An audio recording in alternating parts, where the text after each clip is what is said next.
Can we talk about how miserable white people are for a second? Like, you know that white people are miserable, right? Like, have you ever looked a white person in the eye, even if they're like a big mental health person? You just look deep down and you're like, brother, you are not happy at all. And truly, it breaks my heart. But one reason, I think, one of the main reasons that a lot of white people, a lot of us are really unhappy and miserable is because we lack internal congruence. Hello guys, welcome once again to AfriPost. I hope wherever you are, you're having a great time. Now, one of the major contributors to Trump's election was the fact that he was white. Most white majority who voted for him thought that he was going to support whiteness in America and make whites feel special because his policies were protectionist, they were nationalist, and they were not really including others like immigrants and even black people for that matter. So right now, everybody is coming out to see that blacks are not complaining about Trump's policies, yet they're affecting white people. And they're starting to say that it seems blacks are having a good time in this Trump economy. Many have ranted in TikTok and they've given their views everywhere to say that blacks need to really tell them what they're doing to really get through this Trump economy. I want us to watch these clips that I've made for you to really get to understand the deeper intricacies of this entire issue. Let's watch this, then come back and share our thoughts. This is why I find it so hard to get behind the performative white folks when they call themselves speaking about the things that is happening with Donald Trump. First and foremost, let me just say this, and no shade to them, but I noticed that a lot of the white folks that come onto this platform and they start speaking about the political environment that we're living in, and they pretend to be like these saviors, if you will, and they end up becoming like extremely successful on these platforms. They be everywhere. They be on like the View and all that, you feel me? And it's like black people that speak about these things who's actually in these lived experiences don't even get the same notoriety. However, that's neither here nor there, you know what I'm saying? But it is what it is. And like I said, it just reminds me of if you ever been part of like the diversity, equity, inclusion inside your organization. They have like these white women and men leading this diverse equity inclusion thing, but the reality is that they literally on the surface, they're not really getting beyond the surface. They're talking about things that has no real relevance. They're not really making an impact or a difference. And I guess that's by design. And I guess that's why they're there, because, you know, white folks have to always oversee us. Imagine them actually having a diversity, equity, inclusion inside of an organization where black people are actually leading that movement and really being able to make an impact and a difference in that organization. That would never happen, because white folks don't have to learn about the things that they have done and their ancestors has done to us historically. And many of them have white fatigue anyway. You start telling them about it, they're going to start gaslighting and talk about everything that don't have nothing to do with anything. And I find that to be the same case when we find white people who are making an ample amount of money from these things that they're talking about, and they very much performative and on the surface. And if you notice that they're always talking about these things, but they're never talking about the things like what we're really going through. They're never showing with the black and brown community going through, how this is going to affect us, not just financially, but it's also putting our lives at risk because of culturally how white supremacy has really hurt black and brown people and everything in between, you know, for centuries. You feel what I'm saying to you? So like, they're not talking about that. They don't care about him being the president. They just don't want it to hurt them financially. They don't want him to ruin relationships with other people or like other countries. But to be honest, they don't care about him being out of the White House. And the reason I say that is because I watch a lot of them right now, you know, after the whole breakup between Elon and Donald Trump. And one of the things for me that I find to be most important of what Elon said was he suggested that if it wasn't for him, Donald Trump would not be in that White House. And he was very, very clear about how that the Democrats would have won the House. I knew that. We all knew that. And Donald Trump has said several times himself what happened. It's just that he knows that there's no one that's going to do any kind of checks and balances, because to be 100% honest, even for them, the Republicans, they wouldn't even have that seat if the votes were recounted and they would really find out exactly what transpired. So that is the only thing that I care about. However, I'm saying those same white folks that be on here every day telling you to subscribe to this and subscribe to that, they're only talking about, to be honest, about, oh, don't let that distract you. No, don't let Elon, what he's saying, distract you, because to be honest, the only thing that they're trying to distract you from is the Epstein files, and that he's in the Epstein files, something like that, in order to like downplay that Elon suggested that the election was rigged. Because that's the real reason why they're trying to change the discourse. And when I say that, this is something that is even subconsciously in most white folks that they just generally like to indoctrinate in order to change the narrative and the trajectory of a situation. Now they're saying things like, oh, don't believe Elon, he's not telling the truth. Don't believe Elon, he's not telling the truth. Everybody knows what happened with Mad Day come, right? When Mad Day come, people start telling all the secrets. And that is exactly what both him and Donald is doing at the same time, right? Telling the fact that they get ready to cancel these contracts. What contracts did he even have with the city that nobody else knew about? But Donald Trump is threatening to cancel it. Isn't that unconstitutional? What kind of nonsense is going on with that? You went to go in there to find out about fraud, but meanwhile, you coming out the only winner. Then firing people and making sure that nobody can investigate you or what you're going through. So actually, Donald Trump and Elon had made a deal. That deal didn't work out. So now it's Mad Day. So now he's like, okay, well, if I'm not going to benefit from anything, you're not either. I helped you get into that White House, and now I'm going to be telling the truth. The only reality is that they know that nobody's going to push back. But to suggest that, oh, no, don't listen to that. Don't listen to that. It just tells me that the reality is a lot of these folks that's pretending to be allies and talking about all the things that they're like we're going through, the real deal, Holyfield type shit, they don't care about what's happening to us. They don't care about what's happened to what's being taken from us. They don't care about the erasure that's happening in real time. They don't care about brown communities literally is under attack. It's like the Klansmen been unleashed in the form of ICE agents. You feel me? They don't care about any of that. They are okay with that because guess what? Nothing is going to affect them to that degree. That financially is the only thing that they're worried about. And this is the reason why now they're like, oh, no, don't pay attention to that. No. First and foremost, that man has gotten 34 felonies. No one has ever held him accountable. Had they stopped it a long time ago, he would have never even been able to be on that ballot. They never, ever checked his temperature ever. And the reason that they did not do that is because a lot of people, even the most performative white folks, are okay with the things that are happening right now. Don't let them lie to you. Don't let them fool you. Notice now that I've told you that, how many white folks are you going to see that's going to be like, oh, no, that's not it. No, that's not what. Don't worry about that. He lying. He not saying nothing. Because you know why? They're okay with him being the president. They are okay with him being the president. Trust me. Meanwhile, the only thing that's in our mind is that the election was rigged. We want a recount. I'm taking Elon for his word. I don't care what they're talking about. I don't care that he said, oh, I want to call and make up. I don't give a damn about none of that. He only want to call and make up because he don't want those contracts canceled. But if Donald Trump stuck to his guns and be like, I'm not going to call you, leave me alone, don't talk to me, Elon would go through with what he know.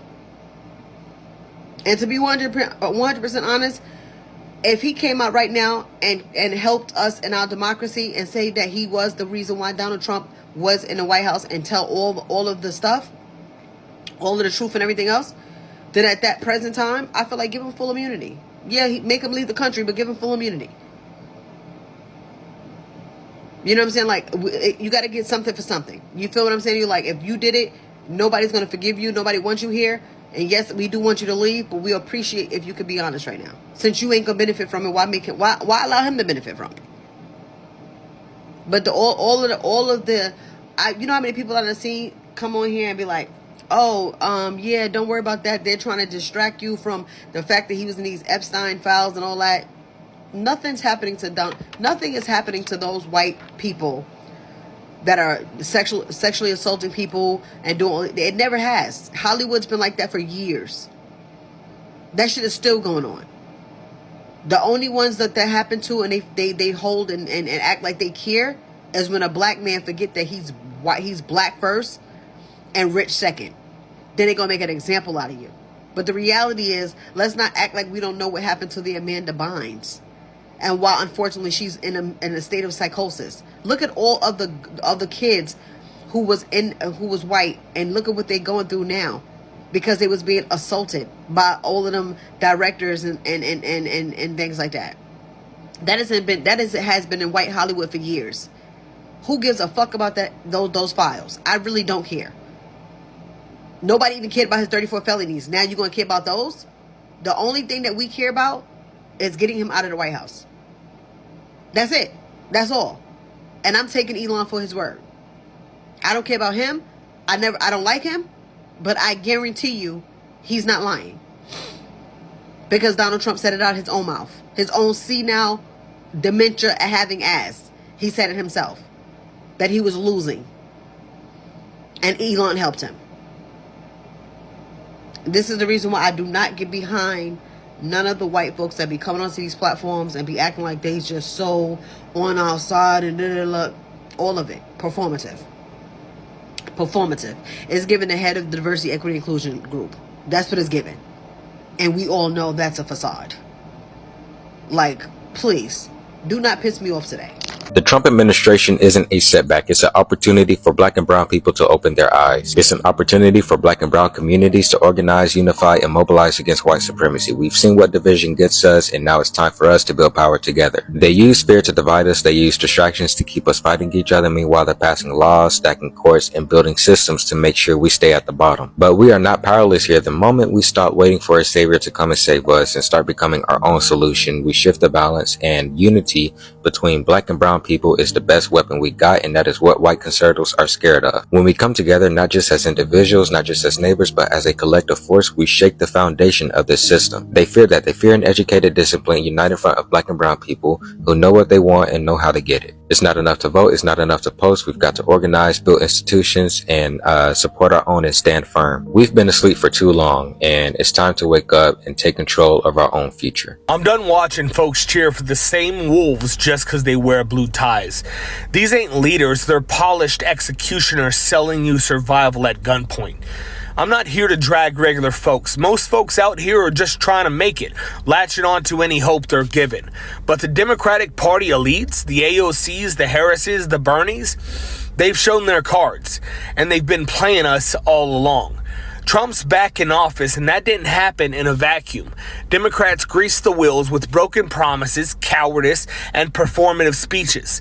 They talked like saviors, governed like Republicans, and blamed the people they abandoned when the house burned down. Kamala Harris was a prosecutor before she was anything else.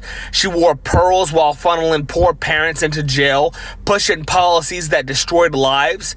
She stepped into the White House and co-signed genocide. She stood in front of cameras repeating Biden's lies about self-defense and helped greenlight the flattening of Gaza. 40,000 civilians gone, and that's just the ones we know about. And she backed every bullet. Joe Biden left office a fraud, 4 years of speechifying about the soul of the nation, but it was all branding. Could have canceled student debt, didn't. Could have expanded Medicare, chose private profits. Funded Israel's war crimes with tens of billions of dollars while millions here starved. Spent more time protecting the empire than the people. AOC came in hot, talked like a fighter. But the second she got cozy in DC, she folded. Voted for war budget, smiled through the bloodshed, posted glamour shots while the working class she claimed to rep got crushed. She became everything she said she'd fight, wrapped in a filter and a slogan. And Bernie Sanders, twice we built a revolution around him. Twice he handed it back to the very people killing the movement. Called Biden his friend, called genocide complex, sat on his hands while the empire rolled forward. He didn't get defeated, he surrendered. The Democrats ran on, "We're not Trump." That was their whole game. No vision, no spine, just we're the lesser evil. Then they turned around and kept every one of the same damn policies. Same border camps, same bloated defense budgets, same support for foreign occupations, same corporate bailouts, just dressed up in diversity language and social media posts. This is where we're at in 2025. Over 60% of Americans are broke. 4.2 million lost Medicaid this year. Gaza's in rubble. Tens of thousands dead, mostly kids. Rents up 30% since 2020. Climate disasters hit every month like clockwork. But they wore rainbow pins and tweeted land acknowledgments, so liberals clapped. They smiled while they killed. Malcolm X laid it bare. The white liberal differs from the white conservative only in one way. The liberal is more deceitful. The liberals don't protect you. They pacify you. They sell you hope, then crush you under bureaucracy and fake outrage. The two-party system ain't a choice, it's a trap. A duopoly that feeds you empty victories while the ruling class wins every single time. They cried on Twitter while they signed death warrants, kneeled on Kent cloth while they doubled the police budget, preached justice, then funded apartheid. Gave speeches about dignity while people starved in tents across every major city. This isn't about red versus blue. It's about a rigged machine run by the same blood-stained hands in two different collars. The American people got played, and I'm furious. And I'm not finished. If you want to hear about what I've got to say about the other side, the red state Bible thumpers using fascism as policy, go check out my last video. You might hate me after this, but I ain't here for likes. I'm here for the truth. If you're mad at what I'm about to say, that's fine. That's how waking up feels. If you want my rant on liberals, hit my last video. This one's for the red hats. Now listen close. Conservatives ain't the victims, they're the wrecking crew. Trump is back in the White House, and y'all really did it again. The man who bragged about grabbing women, mocked the disabled, dodged the draft, and hawked bleach as a cure. You said he wasn't a politician. That was the whole pitch, right? But guess what? Neither is a mob boss, but that don't mean you give him the launch codes. You hated politicians being bought. That's fair, but you just gave the throne to the guy who did the buying. You swapped the puppets for the puppet master. He ain't drained the swamp, he built a fucking golf resort on it. You got conned. The man filled his cabinet with billionaires, handed trillions to Wall Street, then told you it was for the working class. You cheered tax cuts while he gutted your health care. You waved flags while he sold your lungs to big oil. And now in 2025, not even 100 days in, billionaires pay less in taxes than nurses. ICE is fully militarized. Reproductive rights gone, banned in 26 states. LGBTQ plus kids erased from public schools. Book bans, history bans, thought bans. Trump, 34 felonies. You scream freedom while banning teachers from saying slavery was bad. You cry about cancel culture while outlawing protests. You call it patriotism. I call it fascism with a Bible verse slapped on it. Conservative leaders love three things: war, wealth, and white Jesus. That's it. You got pastors blessing oil pipelines. You got senators quoting scripture while slashing food stamps. And somehow y'all still believe they're on your side? Newsflash, they don't care about your family. They don't care about your job. They don't care about your church. They care about power. And you handed it to them on a blood-stained plate. Let me be real clear. Trump didn't win because he's smart. He won because he tells scared people what they want to hear. He says your problems are caused by poor people, immigrants, women with agency, black folks speaking up, trans kids existed. And while you're busy hating your neighbors, he is robbing you blind. You think he's strong? He ran from every real fight in his life. 5 deferments from NAM. Couldn't even handle a debate without melting down like a toddler. A man can't ride your back unless it's bent. Dr. Martin Luther King Jr. said that. And y'all bent over for this man like he was Moses come down from Mar-a-Lago. It's not just Trump either. It's DeSantis, Abbott, J.D. Vance, Boebert, all of them.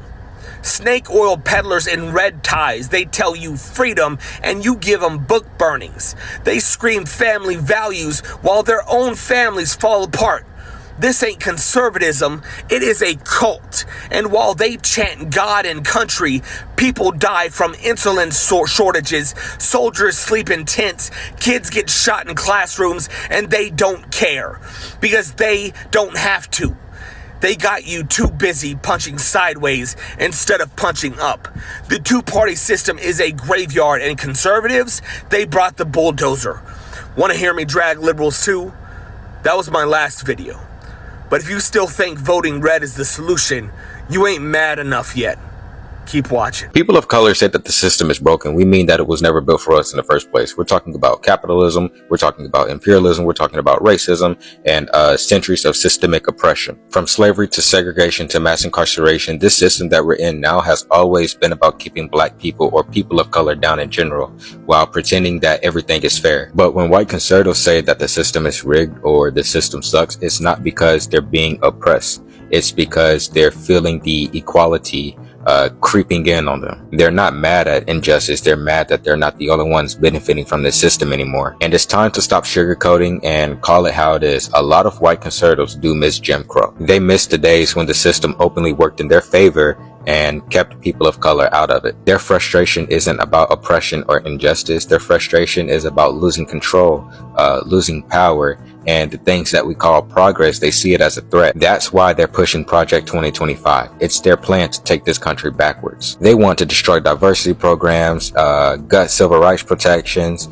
control women's bodies, erase LGBTQ rights, and enact Christian nationalism into law. On their side, it's not about making things better. It's about making sure that the power stays in the hands of white supremacists. They want to roll back everything that we fought for. Every step that we've taken towards progress, they want it gone. But unfortunately for them, they are not going to succeed. Can we talk about how miserable white people are for a second? Like, you know that white people are miserable, right? Like, have you ever looked a white person in the eye, even if they're like a big mental health person? You just look deep down and you're like, brother, you are not happy at all. And truly, it breaks my heart. But one reason, I think, one of the main reasons that a lot of white people, a lot of us are really unhappy and miserable is because we lack internal congruence. Now, congruence is a concept we learned early in grad school to help people heal. And congruence is basically internal alignment. Values and actions are on the same page, right? Like, we accept every part of ourselves. We feel peace, security in who we are, congruence. And no matter how hard you try, you can never find internal congruence if you're not congruent with the world around you. If you're not understanding what's real and seeing reality and affirming what's true. So like white people who deny patriarchy and capitalism's negative effect and oppression of the world and genocide that's happening around the world, like that's incongruent with reality. That is going to have an effect on us internally. Because to deny what's happening in real time, we have to deny certain parts of us, certain emotions, certain thoughts that come up. And the more we run for that, the more incongruent and separate we feel, the more dissonance that comes, the more miserable we are.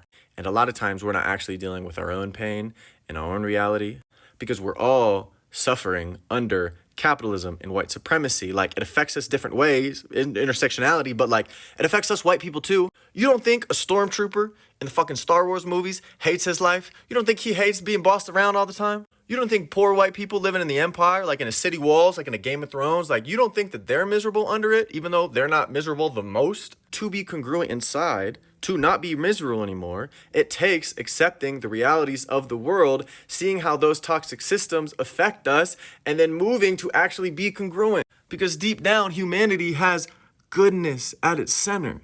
So yeah, white people, we're miserable because we're not congruent, because we're denying the realities of the world, and thus denying ourselves.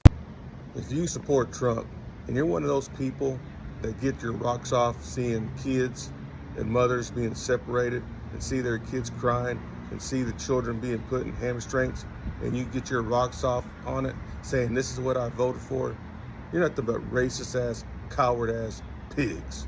That's what you are. This is why this country will never be great, because of people like you. Racist ass scum pigs. Period.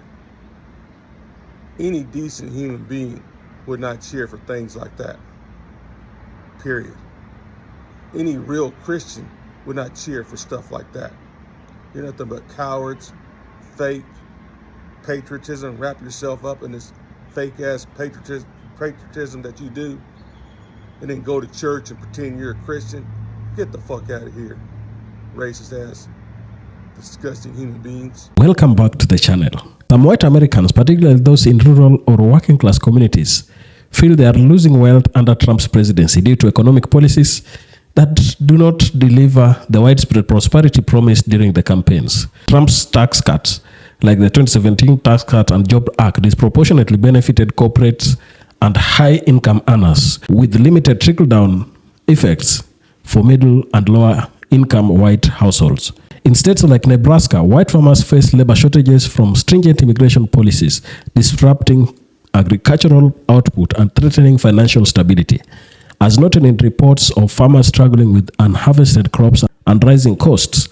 Additionally, tariffs and trade wars, particularly with China, have increased costs for farmers and manufacturers, reducing export markets and squeezed incomes. While the stock market has seen gains, these primarily benefit wealthy investors, leaving many working-class whites who rely on wages or small businesses feeling economically sidelined.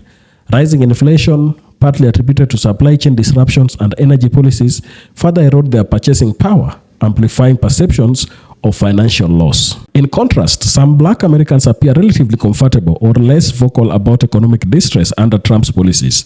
Though this perception may oversimplify the reality, black communities often concentrated in urban areas have seen as less directly impacted by policies targeting rural industries like agriculture. Data from the Bureau of Labor Statistics show black unemployment rates remaining relatively stable during Trump's first term. Targeted initiatives like the Opportunity Zones, aimed at revitalizing distressed urban areas, may have created localized economic benefits.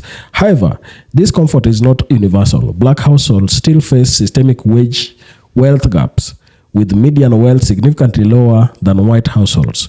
The perception of black communities being unaffected may stem from low expectations of economic gains from Trump policies, given his administration's focus on constituencies that skew white and rural. Additionally, cultural and political narratives on platforms like X suggest some black Americans prioritize social justice issues over economic policy critiques, potentially meeting economic discontent. The divergence in perception highlights a complex interplay of policy impacts and expectations.